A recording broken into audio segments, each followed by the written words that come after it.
तेरे ही भरोसे बाबा मेरा परिवार था, मेरा परिवार था, आज भी है और कल भी रहेगा।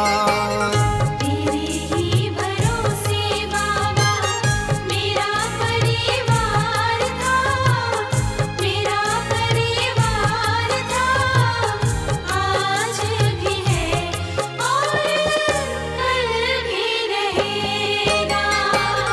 तेरा ही सहारा मुझको, तेरा ही आधार था, तेरा ही आधार था, आज भी है और कल भी रहेगा।